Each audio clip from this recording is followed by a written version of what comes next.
मुंशी प्रेमचंद का उपन्यास प्रेमा, अध्याय 3, झूठे मददगार। बाबू अमृत राय रात भर करवटें बदलते रहे।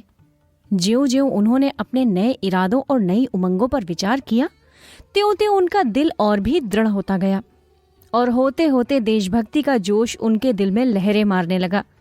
पहले कुछ देर तक प्रेमा से नाता टूट जाने की चिंता इस लहर पर बांध का काम करती रही, मगर अंत में ऐसी लहरें उठी कि वो बांध टूट गया। सुबह होते ही मुंह हाथ धो, कपड़े पहन और बाइसिकल पर सवार होकर अपने दोस्तों की तरफ चले। पहले पहल mister Gulzari Lal BA LLB के यहाँ पहुंचे। ये वकील साहब बड़े उपकारी मनुष्य थे और सामाजिक सुधार का बड़ा पक्ष करते थे।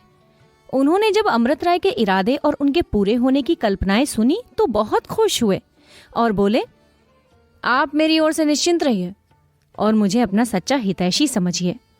मुझे बहुत हर्ष हुआ कि हमारे शहर में आप जैसे योग्य पुरुष ने इस भारी बोझ को अपने सिर लिया। आप जो काम चाहे मुझे सौंप दीजिए, मैं उसको अवश्य पूरा करूंगा और उसमें अपनी बड़ाई समझूंगा। अमृत राय वकील साहब की बातों पर लट्टू हो गए। उन्होंने सच्चे दिल से उनको धन्यवाद दिया और कहा, मैं इस शहर में एक सामाजिक सुधार की सभा स्थापित करना चाहता हूँ। वकील साहब इस बात पर उछल पड़े और कहा कि आप मुझे उस सभा का सदस्य और हितचिंतक समझें। मैं उसकी मदद दिलोजान से करूंगा। अमृत राय इस अच्छे शगुन पर प्रसन्न होते हुए दाननाथ के घर चले। हम पहले कह चुके हैं कि दाननाथ उनके सच्चे दोस्तों में थे। वे इनको देखते ही बड़े आदर से उठ खड़े हुए और पूछा, क्यों भाई, क्या इरादे हैं? अमृत राय ने बहुत गंभीरता से जवाब दिया, मैं अपने इरादे आप पर प्रकट कर चुका हूं और आप जानते हैं कि मैं जो कुछ कहता हूं वो कर कर दिखाता हूं। बस मैं आपके पास केवल इतना पूछने के लिए आया हूं कि आप इस शुभ कार्य में मेरी कुछ मदद करेंगे या नहीं। दाननाथ सामाजिक सुधार को पसंद तो करता था, मगर उसके लिए हानि या बदनामी लेना नहीं चाहता था। फिर इस वक्त तो वो लाला बद्री प्रसाद का कृपापात्र भी बनना चाहता था। इसलिए उसने जवाब दिया, अमृत राय, तुम जानते हो कि मैं हर काम में तुम्हारा साथ देने को तैयार हूँ। रुपया, पैसा, समय सभी से सहायता करूंगा, मगर छिपे छिपे। अभी मैं इस सभा में खुल्लम खुल्ला सम्मिलित होकर नुकसान उठाना उचित नहीं समझता, विशेष इस कारण से कि मेरे सम्मिलित होने से सभा को कोई बल नहीं पहुंचेगा। बाबू अमृत राय ने अधिक वादानुवाद करना अनुचित समझा। इसमें संदेह नहीं कि उनको दाननाथ से बहुत आशा थी, मगर इस समय वो यहाँ नहीं ठहरे और सीधे मिस्टर RB शर्मा के स्थान पर पहुंचे। पंडित जी अपनी ऊंची पदवी और विद्या के लिए प्रसिद्ध थे। जब अमृत राय ने उनसे सभा संबंधी बातें की तो वो बहुत खुश हुए। उन्होंने अमृत राय को गले से लगा लिया और बोले, मिस्टर अमृत राय, तुमने मुझे सस्ते छोड़ दिया। मैं खुद कई दिनों से इन्हीं बातों के सोच विचार में डूबा हुआ हूँ। आपने मेरे सिर से बोझ उतार लिया। जैसी योग्यता इस काम को करने की आप में है, वो मुझ में नाम को भी नहीं। मैं इस सभा का मेंबर हूँ। बाबू अमृत राय को पंडित जी से इतनी आशा न थी। उन्होंने सोचा था कि अगर पंडित जी इस काम को पसंद भी करेंगे तो खुल्लम खुल्ला शरीक होते झिझकेंगे, मगर पंडित जी की बातों ने उनका दिल बहुत बढ़ा दिया। यहाँ से निकले तो वह अपनी ही आंखों में 2 इंच ऊंचे मालूम होते थे। अपनी अर्थ सिद्धि के नशे में झूमते झामते और मूछों पर ताव देते NB अग्रवाला साहब की सेवा में पहुंचे। मिस्टर अग्रवाला अंग्रेजी और संस्कृत के पंडित थे, व्याख्यान देने में भी निपुण थे और शहर में सब उनका बहुत आदर करते थे। उन्होंने भी अमृत राय की सहायता करने का वादा किया और इस सभा का ज्वाइंट सेक्रेटरी होना स्वीकार किया। खुलासा ये कि 9 बजते बजते अमृत राय सारे शहर के प्रसिद्ध और नई रोशनी वाले पुरुषों से मिलाए और ऐसा कोई न था जिसने उनके इरादे की प्रशंसा न की हो या सहायता करने का वादा न किया हो। जलसे का समय 4 बजे शाम को नियत किया गया। दिन के 2 बजे से अमृत राय के बंगले पर जलसे की तैयारियां होने लगी। फर्श बिछाए गए, छत में झाड़ फानूस हांडियां लटकाई गई, मेज और कुर्सियां सजाकर धरी गई और सभासदों के लिए खाने पीने का भी प्रबंध किया गया। अमृत राय ने सभा के लिए एक नियमावली बनाई, एक व्याख्यान लिखा और इन कामों को पूरा करके मेंबरों की राह देखने लगे। 2 बज गए, 3 बज गए, मगर कोई ना आया। आखिर 4 भी बजे, मगर किसी की सवारी ना आई। हाँ, इंजीनियर साहब के पास से एक नौकर ये संदेशा लेकर आया कि मैं इस समय नहीं आ सकता। अब तो अमृत राय को चिंता होने लगी कि अगर कोई ना आया तो मेरी बड़ी बदनामी होगी और सबसे लज्जित होना पड़ेगा। निदान इसी तरह 5 बज गए और किसी उत्साही पुरुष की सूरत ना दिखाई दी। तब तो अमृत राय को विश्वास हो गया कि लोगों ने मुझे धोखा दिया। मुंशी गुलजारी लाल से उनको बहुत कुछ आशा थी। अपना आदमी उनके पास दौड़ाया, मगर उसने लौटकर बयान किया कि वो घर पर नहीं है, पोलो खेलने गए हैं। इस समय तक 6 बज गए और जब अभी तक कोई आदमी न पधारा तो अमृत राय का मन बहुत मलिन हो गया। बेचारे अभी नौजवान आदमी थे और यद्यपि बात के धनी और धुन के पूरे थे, मगर अभी तक झूठे देशभक्तों और बने हुए उद्योगियों का उनको अनुभव न हुआ था। उन्हें बहुत दुख हुआ। मन मारे हुए चारपाई पर लेट गए और सोचने लगे कि अब मैं कहीं मुंह दिखाने योग्य नहीं रहा। मैं इन लोगों को ऐसा कुटिल और कपटी नहीं समझता था, मगर न आना था तो मुझसे साफ साफ कह दिया होता।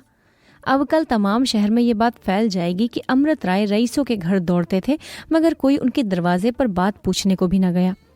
जब ऐसे सहायक मिलेंगे तो मेरे लिए क्या हो सकेगा। इन्हीं ख्यालों ने थोड़ी देर के लिए उनके उत्साह को भी ठंडा कर दिया, मगर इसी समय उनको लाला धनुषधारी लाल की उत्साहवर्धक बातें याद आईं। वही शब्द जिनसे उन्होंने लोगों के हौसले बढ़ाए थे उनके कानों में गूंजने लगे। मित्रों, अगर जाति की उन्नति चाहते हो तो उस पर अपना सर्वस्व अर्पण कर दो। इन शब्दों ने उनके बैठते हुए दिल पर अंकुश का काम किया।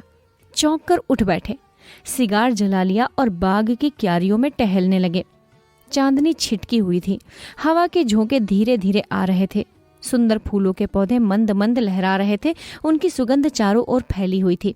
अमृत राय हरी हरी धूप पर बैठ गए और सोचने लगे, मगर समय ऐसा सुहावना था और ऐसा आनंददायक सन्नाटा छाया हुआ था कि चंचल चित्त प्रेमा की ओर जा पहुंचा। जेब से तस्वीर के पुर्जे निकाल लिए और चांदनी रात में उसे बड़ी देर तक गौर से देखते रहे। मन कहता था, ओ अभागे अमृत राय, तू क्यों कर जिएगा? जिसकी मूरत आठों पहर तेरे सामने रहती थी, जिसके साथ आनंद भोगने के लिए तू इतने दिनों से विरहाग्नि में जल रहा था, उसके बिना तेरी जान कैसे रहेगी? तू तो वैराग्य लिए लेता है, क्या उसको भी वैरागिनी बनाएगा? हत्यारे, उसको तुझसे सच्चा प्रेम है। क्या तू देखता नहीं कि उसके पत्र प्रेम में डूबे हुए रहते हैं? अमृत राय, अब भी भला है, अभी कुछ नहीं बिगड़ा। इन बातों को छोड़ो, अपने ऊपर तरस खाओ, अपने अरमानों को मिट्टी में न मिलाओ। संसार में तुम्हारे जैसे बहुत से उत्साही पुरुष पड़े हुए हैं, तुम्हारा होना न होना दोनों बराबर है। लाला बद्री प्रसाद मुंह खोले बैठे हैं, शादी कर लो और प्रेमा के साथ प्रेम करो। बेचैन होकर, हाँ मैं भी कैसा पागल हूं, भला इस तस्वीर ने मेरा क्या बिगाड़ा था जो मैंने इसे फाड़ डाला? हे ईश्वर, प्रेमा भी ये बात ना जानती हो। अभी इसी उधेड़ बुन में पड़े हुए थे कि खिदमतगार ने हाथों में एक खत लाकर दिया। घबरा कर पूछा, किसका खत है? नौकर ने जवाब दिया, लाला बद्री प्रसाद का आदमी लाया है। अमृत राय ने कांपते हुए हाथों से पत्री ली और पढ़ने लगे। उसमें लिखा हुआ था, बाबू अमृत राय आशीर्वाद, हमने सुना है कि अब आप सनातन धर्म को त्याग करके ईसाइयों की उस मंडली से जा मिले हैं जिसको लोग भूल से सामाजिक सुधार सभा कहते हैं।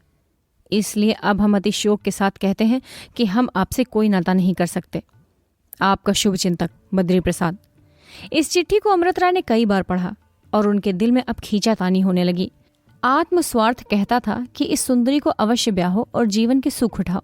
देशभक्ति कहती थी कि जो इरादा किया है उस पर अड़े रहो। अपना स्वार्थ तो सभी चाहते हैं, तुम दूसरों का स्वार्थ करो। इस अनित्य जीवन को व्यतीत करने का इससे अच्छा कोई ढंग नहीं है। कोई 15 मिनट तक ये लड़ाई होती रही। इसका निर्णय केवल 2 अक्षर लिखने पर था। देशभक्ति ने आत्मस्वार्थ को परास्त कर दिया था। आखिर वहां से उठकर कमरे में गए और कई पत्र कागज खराब करने के बाद ये पत्र लिखा, महाशय प्रणाम, कृपा पत्र आया, पढ़कर बहुत दुख हुआ। आपने मेरी बहुत दिन की बंधी हुई आशा तोड़ दी। खैर, जैसा आप उचित समझे वैसा करें। मैंने जब से होश संभाला तब से मैं बराबर सामाजिक सुधार का पक्ष करता हूँ। मुझे विश्वास है कि हमारे देश की उन्नति का इसके सिवाय और कोई उपाय नहीं है। आप जिसको सनातन धर्म समझे हुए बैठे हैं वो अविद्या और असभ्यता का प्रत्यक्ष स्वरूप है। आपका कृपाकांक्षी अमृत राय। मुंशी प्रेमचंद का उपन्यास प्रेमा, अध्याय 3, झूठे मददगार। कथावाचक सोनम।